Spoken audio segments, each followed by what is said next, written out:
As we begin our program, join me for a few minutes of personal reflection and gratitude as we listen to the beautiful voice of Barbie Isham.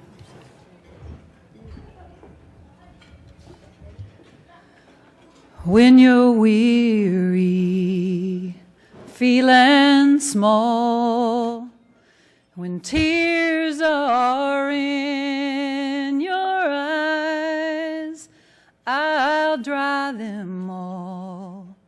I'm on your side. Oh, when times get rough and friends just can't be found, like a bridge over troubled water, I will lay me down like a bridge over troubled water. I will lay me down. When you're down and out, when you're on the street, when evening falls so hard, I will comfort you. I'll take your part. Oh, when darkness comes and pain is all around, like a bridge over troubled water, I will lay me down like a bridge over troubled water. I will lay me down.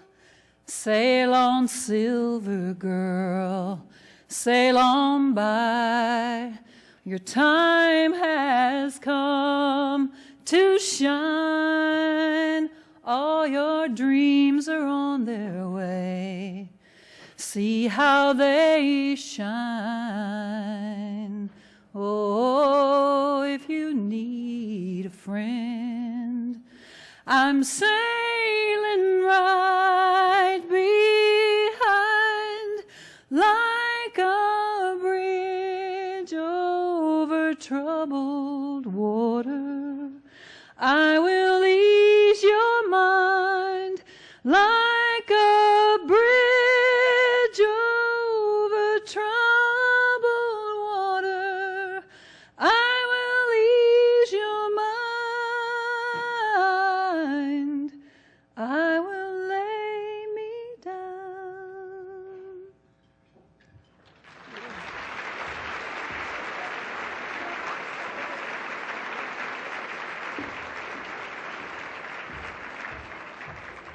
Wow. I thought I had the hard part. That was beautiful, Barbie. Thank you so much. I have been asked many times, what is this breakfast all about? Why do we ask all of you to come out so early and to listen to stories of the YW? Well, very simply, we really want you to know about our work. We want you to meet the women that we serve, and we want you to hear about their success in turning their lives around. And we want your financial support. At the end of our time together this morning, you will have a chance to help us continue to do the great work of the YWCA by making a financial contribution. This free breakfast would not be possible without the financial support of institutions who believe in the work of the YWCA.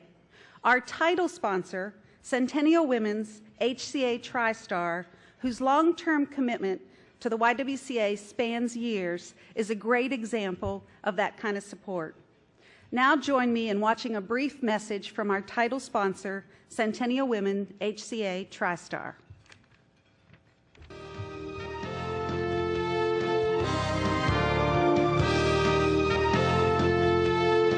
Health Break is brought to you by Centennial Medical Center of the TriStar Health System.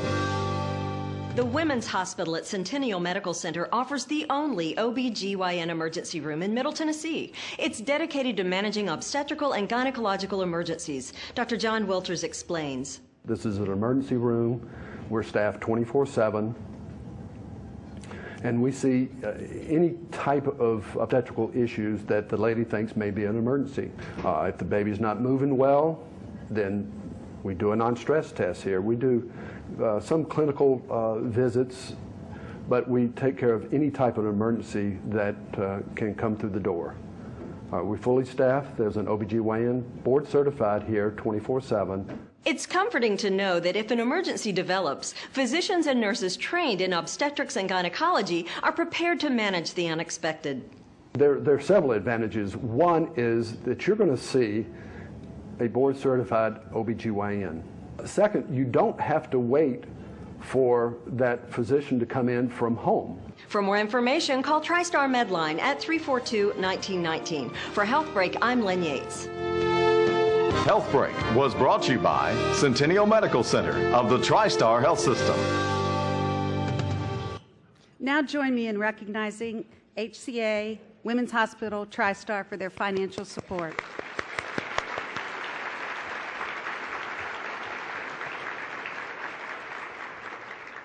I also would like to take this time to recognize two of our other sponsors, the Women of Waller from Waller, Lanston, Dorch & Davis, a great law firm here in town. Waller Lanston was recognized last year by the Academy of Women of Achievement as our corporate recipient, and the Center for Women's Health Research at Meharry Medical School, addressing and researching health disparities in women of color. Thank you both for helping us this morning and offsetting some of these costs.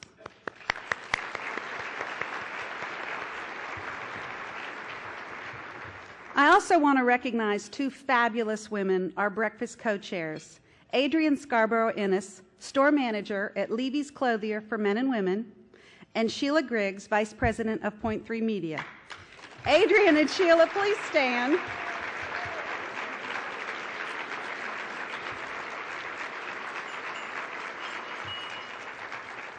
Thank you so much. If anybody needs a new look, call Adrienne and shop at Levy's. If any corporation needs a new look, call Sheila. Their business cards are going to be in the bags that you get as you exit. Amazing women, brilliant, talented, and we are so grateful to you today. Thank you.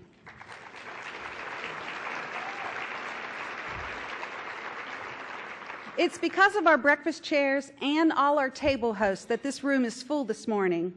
So I ask all table hosts to please stand.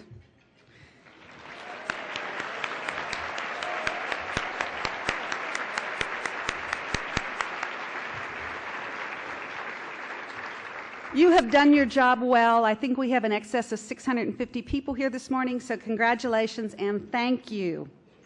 I'd also like to ask the YW board members and all the YW staff to stand. Come on.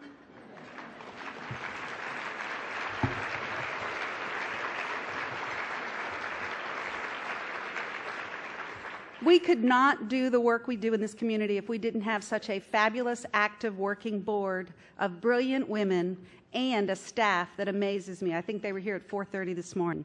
So I greatly appreciate how easy you make this look for me.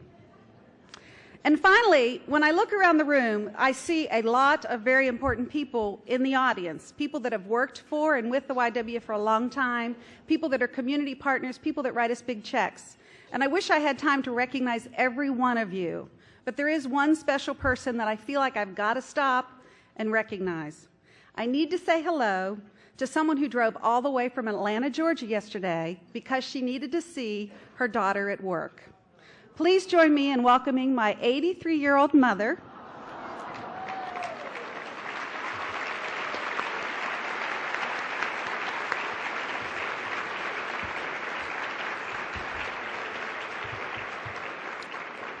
Being one of 8, any special attention is really important. I have one-upped them all. Now I want to bring us back to why we're here this morning. The YWCA is dedicated to the elimination of racism and empowering women while promoting peace, justice, freedom, and dignity for all. This mission comes alive every day for us as we provide safety, housing, education, and mentoring to women of all ages and their families. The Weaver Domestic Violence Center the largest domestic violence center in the state of Tennessee, provided over 15,000 nights of safety and healing last year. 15,000 for children and women and families who were fleeing from their abusive relationships. The Weaver Center includes services such as counseling, employment assistance, legal advocacy, and medical care. We also provide food, clothing, and transportation for a number of the women we serve. The YWCA Transitional Housing Program is after the Weaver Domestic Violence Center, where we provide housing for women and families leaving our shelter. We help women with rent, we make deposits, and we provide furnishings through Renew at the YWCA. We provide support groups, counseling, and case management. In return, the women have to stay drug-free. They have to be employed or in school, and their children have to be in school. Additionally, we encourage those women to save 30% of their paycheck so that when we exit after 12 months, that account and those funds are available to them to leave them in their apartment so they can continue their life, free of violence and independent of the YW. Our first story today is about Crystal. Crystal is the mother of 3 small children and 1 18-year-old girl. I'm not sure which is harder. And she is a graduate of the Weaver Center and currently a resident in our transitional housing program. Please join me in welcoming Crystal.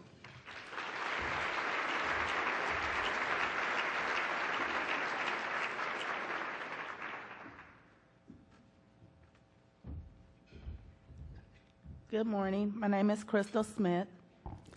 For as long as I can remember, my world has been surrounded by abuse of some form and fashion. From birth until 6 or 7, I witnessed domestic violence between my mother and my father. My father was abusive to my mother. He was an alcoholic and he beat her often. I was the oldest child and often the person who called the police. I was about 4 the first time I called the police for help.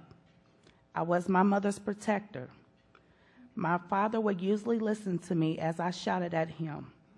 I took knives out of his hands, sometimes by the blades. But in the end, my father was successful.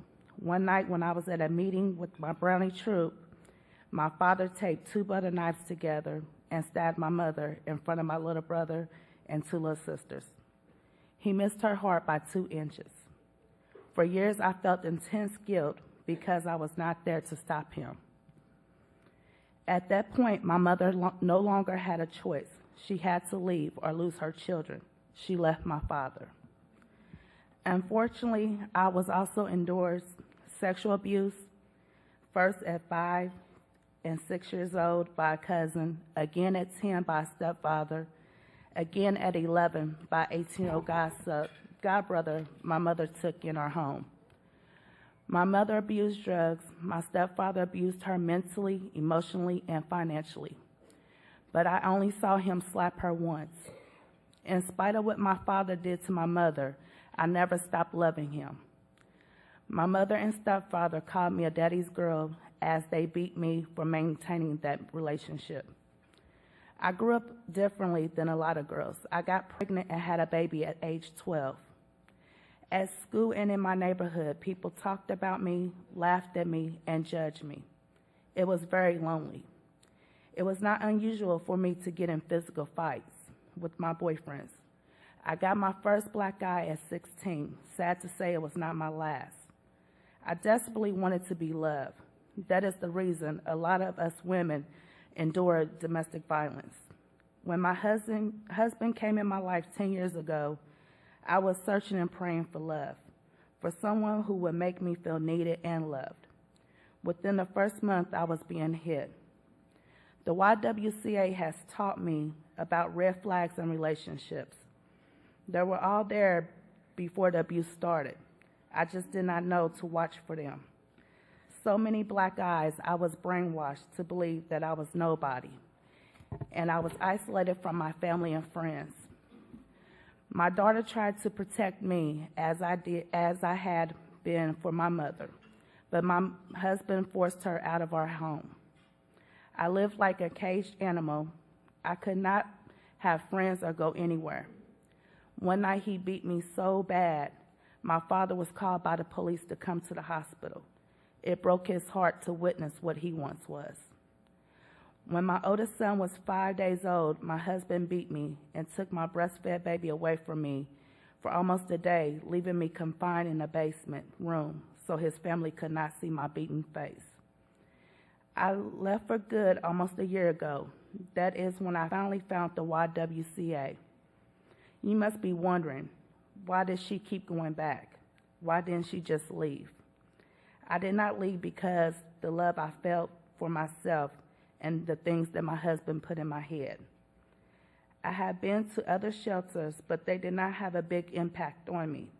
The shelters I went to did not offer support groups, programs to help me learn about domestic violence, or case managers to help me work on plans for myself and my family. The YWCA is the best thing that has ever happened to me besides having my children. The staff was there for me and they really cared. We started to feel like a family. The shelter offered many groups to help me learn about parenting and domestic violence. Lord knows my children are dealing with issues, problems, and even mental illness. At other shelters, I would have been dismissed or CPS called, but the YWCA knows that domestic violence affects children. They have programs and people to help me and my children.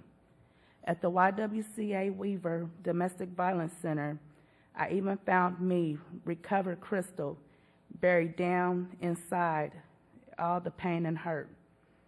I started remembering my dreams I could not have or reach with my husband. I have started doing what I love to do and helping others. The YWCA helped me realize that I am somebody again. My eyes open and I am learning more and more each day how to deal with the pain. We are able to stay at the YWCA shelter for 3 months, and I worked hard and learned about living on my own. I applied for and I was admitted to the YWCA Transitional Housing Program.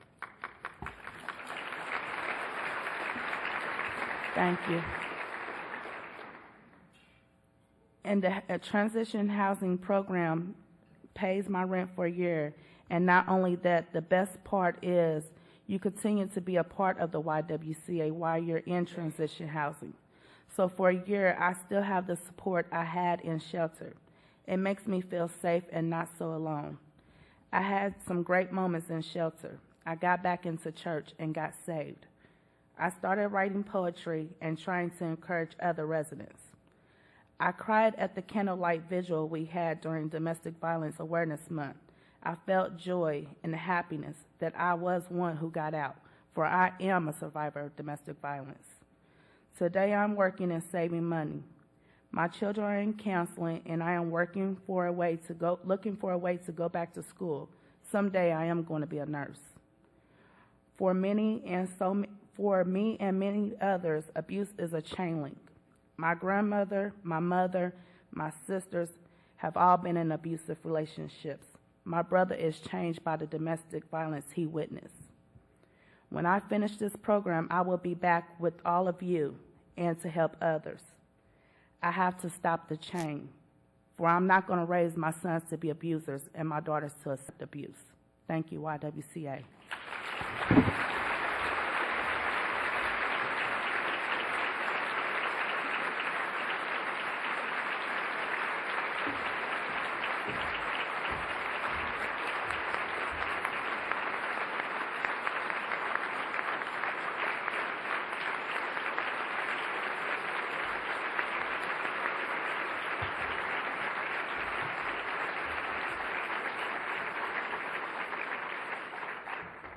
Thank you, Crystal. One of the things she told me when we were preparing is that she wants someday to be a public speaker. I think that day is today. I know these stories are hard to hear, but domestic violence is very real, affecting 1 in 4 women at some time in their lives. Since January, Davidson County has already had 4 domestic violence homicides. The only positive thing that I can say about domestic violence is it has no prejudice. From Green Hills to Gallatin, Belmead to Berry Hill, Bellevue to Bordeaux, we see it consistently across all racial, ethnic, and educational boundaries. What can you do? Well, in those bags that you're going to get when you leave tonight, or this morning, it's not tonight, this morning. It was a long night. There are safety cards. Put those in your wallet or in your pocketbook. Please keep them because someday you may find someone who needs help, who needs to know about the YW. And if you give them that card, they can call us. We will be there. I promise you we'll help them. And by the way, Crystal mentioned she wanted to someday be a nurse. I think there are a few people in the audience who might be able to help her. So keep that in your mind. Did you know that every day in Nashville, Tennessee, education makes a difference between poverty and security, sickness and health, opportunity and a dead end? And did you also know that there are over 80,000 adults in Davidson County who don't have a high school diploma or a GED? We're proud to be providers of GED preparation services for men and women 17 years of age and older who live or work in Davidson County. Please join me in welcoming one of our recent GED graduates as she shares her story. Elizabeth?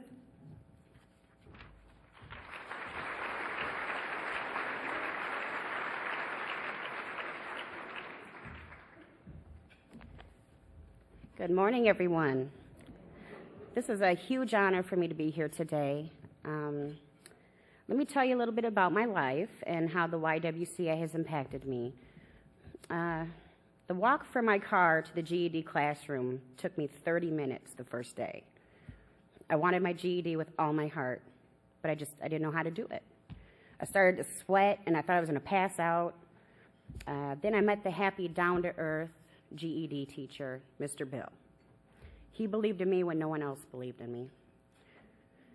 My life started to fall apart when I was 9 years old. Both of my parents were master sergeants in the United States Air Force. When they retired and divorced, all hell broke loose for me.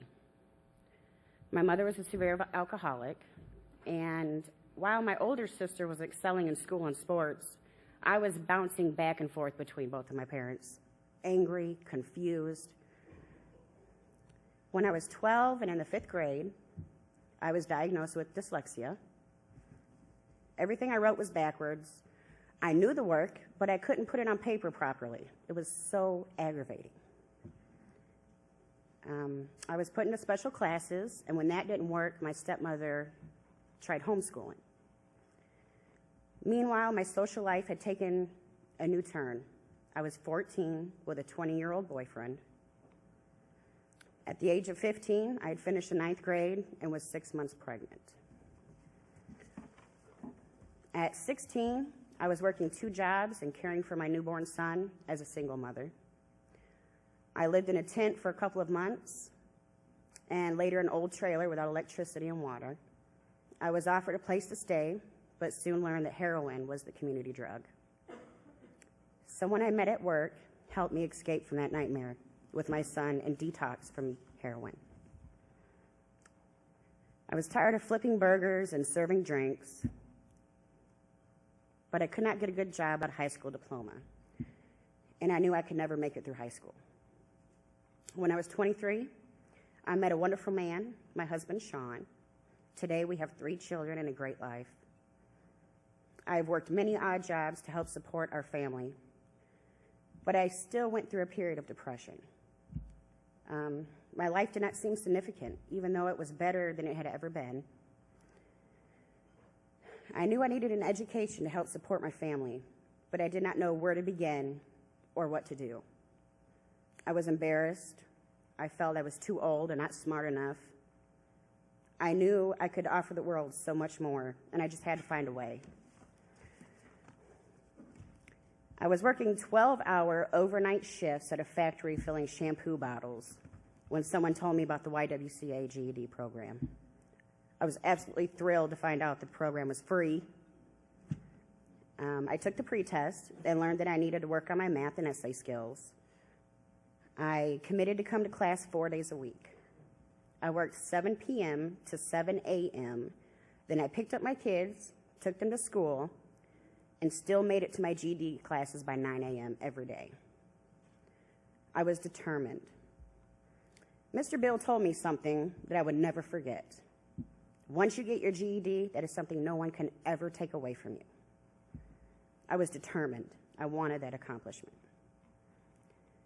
I would fall asleep a couple times in class, and then Mr. Bill would walk by, and he'd kind of nudge my elbow and get me to. And I worked hard to focus on my learning, and the work and excitement of learning kept me coming back to class.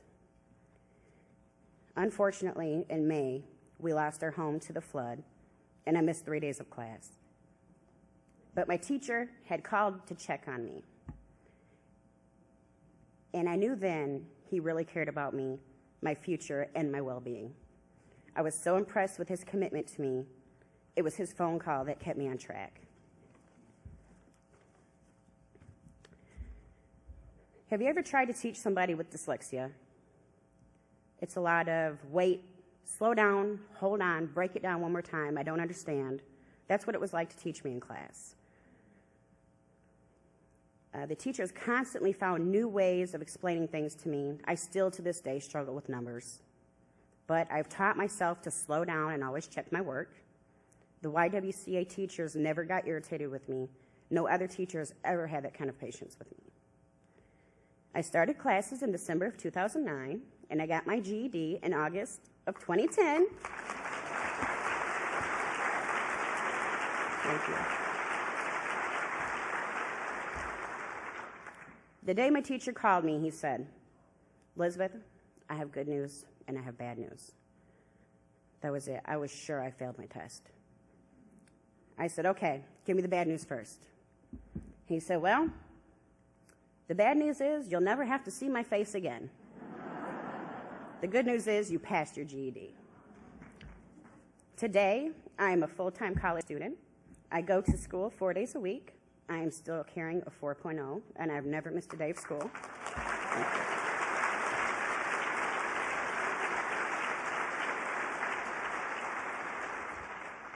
I will graduate April 12th of 2012 with an associate's degree in criminal justice. Thanks. I wish I could help every person that does not have a GED understand how significant it is. It is one of the biggest achievements of my life. I love the way it makes me feel. Because I earned my GED, I now look forward to getting my associate's degree and starting a career. I am so grateful to the YWCA GED teachers for the investments they have made in me and the future of my family. Thanks to the YWCA.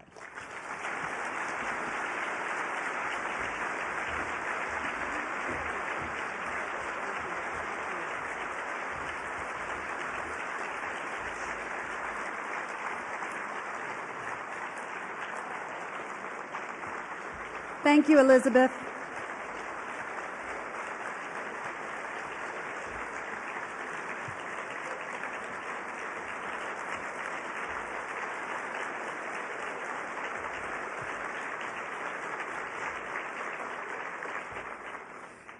Thank you, Elizabeth, for that inspirational story. Before I forget, I just want you to know that an adult with a GED can make almost $400,000 more in her lifetime than a high school dropout.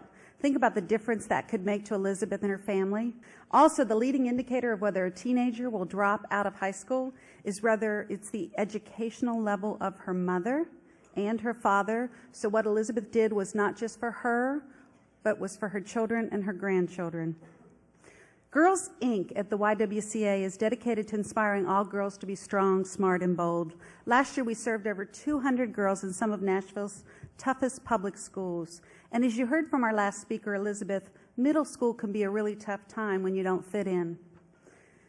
Our girls choose to go to Girls Inc., learning to make healthy, strong, positive decisions at a time in their lives when there's pressure to do otherwise. You're now in for a very special treat. Ayana is one of our Girls Inc. girls. She's an amazing young woman who's currently in middle school. And once you hear her, I'm sure you'll agree, she's a role model for all girls her age. Please join me in welcoming Ayana.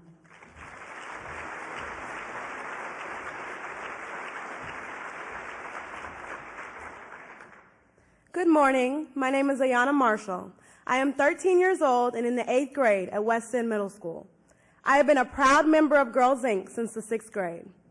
This morning, I would like to take a few minutes to let you know how Girls Inc. has helped me and why every girl should be a member of Girls Inc. When I joined Girls Inc., I thought it would be a cool group where I could hang out with some friends and maybe meet some new people. I would have never guessed that I would learn so many lessons. The lessons that I've learned have helped me to get through so many problems that a girl will face in middle school. Everyone knows that boys are a major issue for a girl in middle school. But they don't tell you about the self-confidence issues or all the drama that comes with friendships, or how do you deal with family problems. When people look at me, they will probably think she couldn't have any problems. First of all, she attends West End Middle School. Second, she's a cheerleader. And third, she makes good grades. What problems could she possibly have?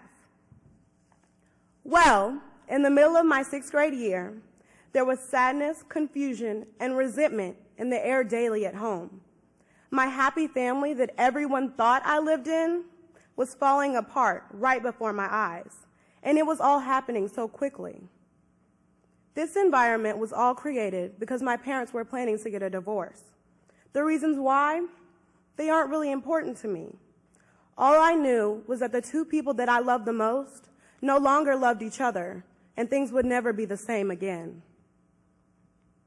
Parents always say to their children who are going through a divorce, "It's not your fault." And I always knew that. But the thing I struggled with the most was that I couldn't do anything to stop it. I couldn't do anything to end the pain that my heart was feeling. I was hurting. I don't believe that adults realize how divorce can affect children. Well, let me tell you how I was affected. I was sad every day. I kept my true feelings to myself, and I even lost one of my best friends during this time. I didn't want to be bothered. Now I realize that I was depressed. Being in middle school and being depressed is not a good combination. While I was going through this mess, I continued to attend Girls Inc. In the sessions at Girls Inc., I learned how to channel my emotions. I had an outlet to talk about anything that was on my mind, and I do mean anything. I usually talk to my mom about any and everything that I want, but having an extra support system at school was great, especially since my family was changing. Girls Inc. helped me tremendously during this sad and lonely time in my life. I looked forward to attending Girls Inc. every week. I knew I was wanted, loved, and would never be judged in Girls Inc., and that's just what I needed. I wish every girl had the opportunity to attend Girls Inc. In fact, Girls Inc. should be a required class in all high school and middle schools.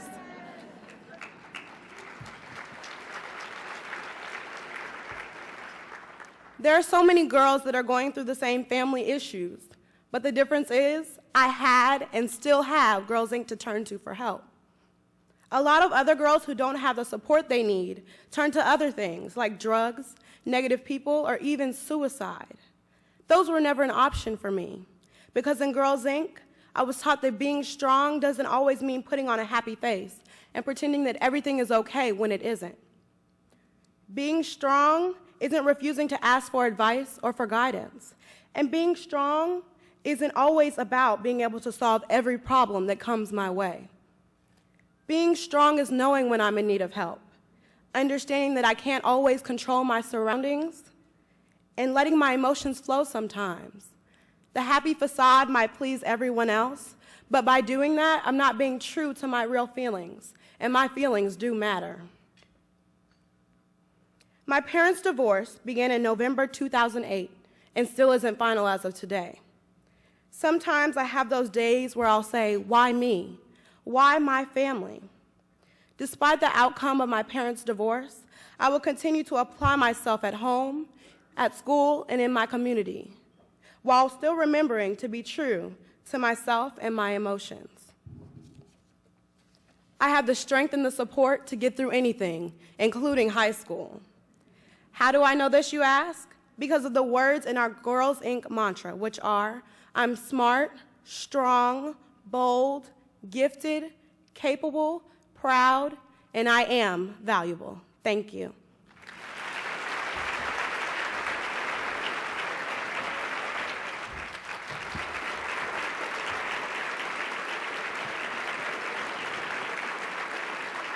Please join me in welcoming our breakfast co-chairs up on the stage, Sheila Griggs and Adrian Scarborough-Ennis.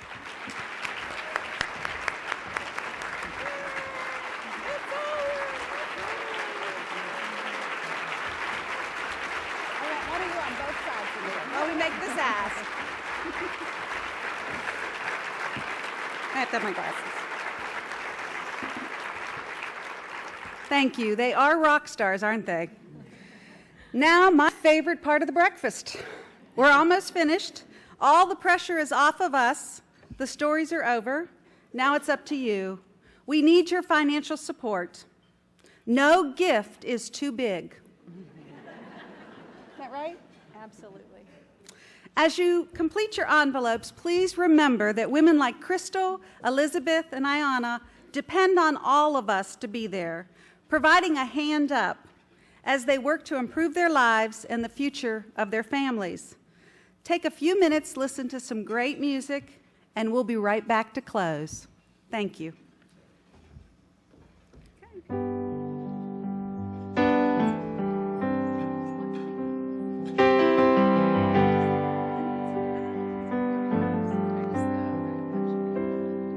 When you're weary, feeling small, when tears are in your eyes, I will dry them. I'm on your side. When you need a friend, friends just can't be found like a bridge over troubled water. I will lay me down like a bridge over troubled water. I will lay me down.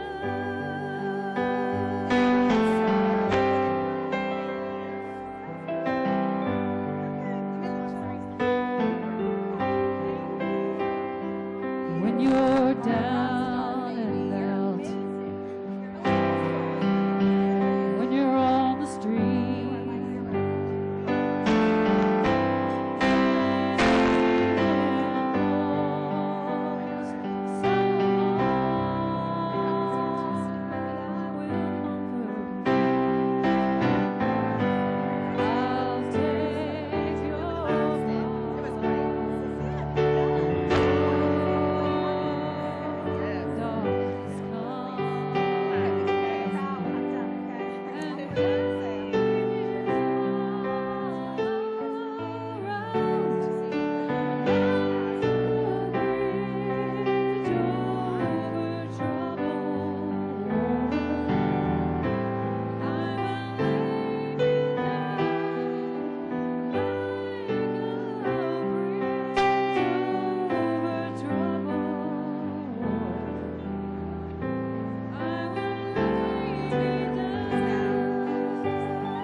Thank you, Barbie. Thank you so much.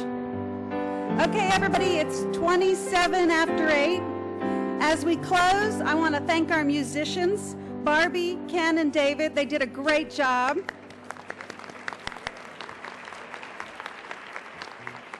I want to again recognize our chairs, Sheila and Adrian.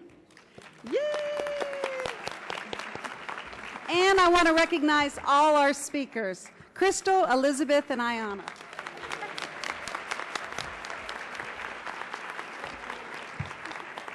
I hope you enjoyed the program. Thanks to everybody for coming out. Please give your envelopes to your table host or to a YWCA staff person. And don't forget to pick up your guest bags as you leave the lobby. Have a great day, be safe, and thank you very much.